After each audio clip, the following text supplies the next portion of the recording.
Good evening, my name is Joe Knowles and this is DemonTV News. There have been a series of incidents where students have been threatened, mugged and attacked. These occurred in and around the Leicester City Centre and De Montfort University campus.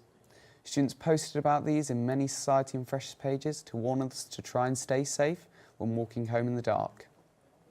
It was initially reported that 2 men were held at a knife point in Bede Park and forced to hand over their phones, cash, cards and PIN numbers. The following of 8 evenings brought more warnings following similar instances, including a couple being jumped by a group of about 8 men, leading to a man having to be taken to A&E, luckily only leaving him with a broken nose and bruised eyes. The university has released a statement warning students about walking home alone.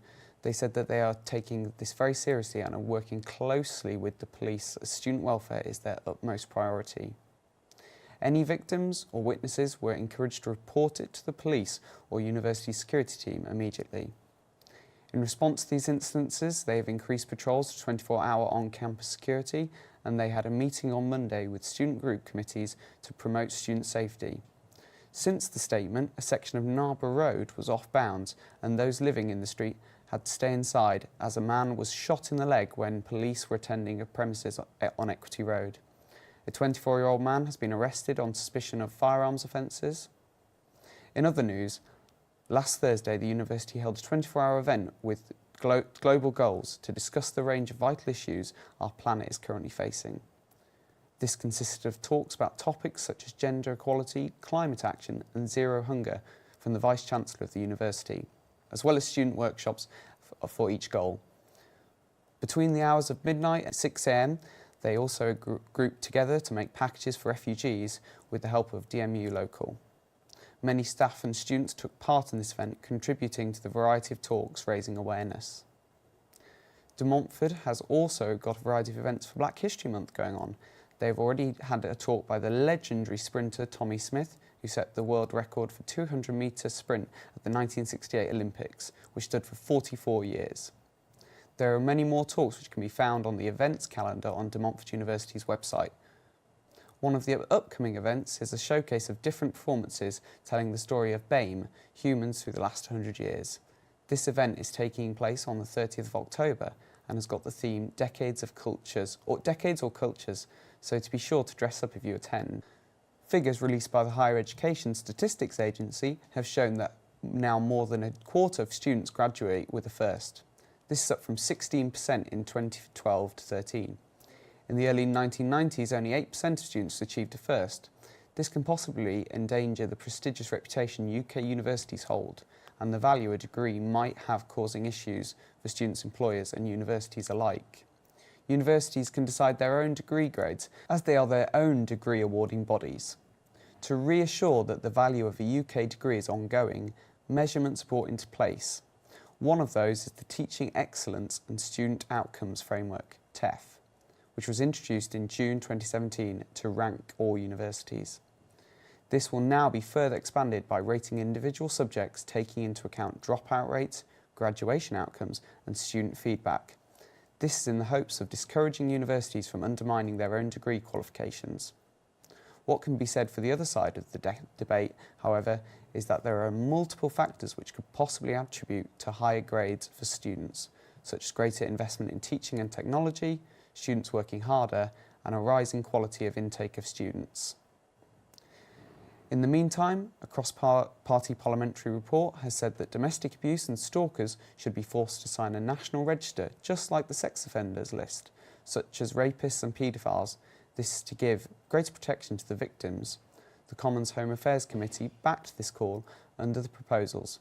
These individuals on the register will be managed through multi-agency public protection arrangement. An estimated 1.9 million adults have experienced domestic abuse in the previous 12 months. Domestic abuse is one of the most dangerous and most common crimes there is, according to Yvette Cooper, Labour MP. And especially when the cases of stalking are considered, the current police practice is not working. Managing abuse perpetrators and stalkers is high on the agenda, and the bill is on an opportunity to transform the lives of survivors and tackle the root causes. The register could potentially save both lives and money. It would be an expansion of conditions already in place, but this would be the perpetrator's responsibility rather than the victims. Now over to Joe Tobin for the sports. In sports this week, there were a lot of good games over the weekend. From the bottom of the league thriller, which saw Cardiff win against their Premier League game of the season, where they beat Fulham to a 5-goal thrashing by Man City on Burnley. But perhaps the most intriguing game of the weekend was the 2-2 draw between Man United and Chelsea. Chelsea took an early lead from Rudiger's header, which Martial scoring 2, put United 2-1 in injury time. Then the 96th-minute winner, Ross Barkley, got the draw for the hosts, who remain unbeaten in the league. However, after Barkley's equaliser, Chelsea's technical assistant, Marco Lani, saw cheering and gloating right in the face of the United boss, Jose Mourinho. But it was too much for the Portuguese liking, with Mourinho jumping from his feet and confronting the Chelsea assistant. However, after the game, both Sani and Lani apologised for the assistant's reaction, which Mourinho accepted. In the Champions League, Man City beat Shakhtar by 3-0 with Davao Silva, Aymeric Labarthe and Bernardo Silva getting the goals. Life wasn't easy for the other Manchester clubs, as United suffered a 1-0 loss over Juventus at home through Paulo Dybala, goal in the game which saw Man United's protégé Cristiano Ronaldo, who made his return to Old Trafford, but was unable to find the net.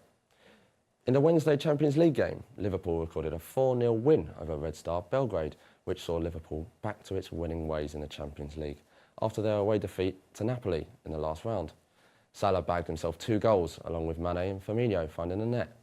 News wasn't so good for the other English teams. Tottenham could only manage a 2-2 draw against PSV Eindhoven. PSV opened the scoring through Having Lozano, but Spurs then went on to score 2 through Harry Kane and Lucas Moura. But after things were looking good for Spurs, Hugo Lloris got sent off in the 79th minute after challenging Lozano outside his penalty area. Shortly, Luc de Jong got a goal back for the hosts in the 87th minute. Spurs needed this after losing to both Barcelona and Inter Milan in their previous games, but they are still joint bottom of their group with 1 point. Spurs fans will be hoping Pochettino's team can turn this manifesto around. Back to Joe for the entertainment. And in entertainment, Bohemian Rhapsody was released yesterday in cinemas around the UK.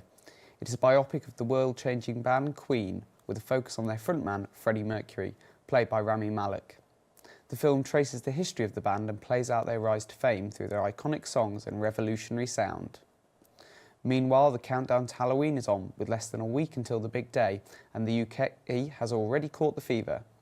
Supermarkets everywhere are stocked with costumes and sweets, and cinemas are well into showing the highly anticipated Halloween reboot sequel with Jamie Lee Curtis as Laurie Strode. Halloween originates as the eve before All Saints' Day, a Christian festival that celebrates all the unknown spirits and saints.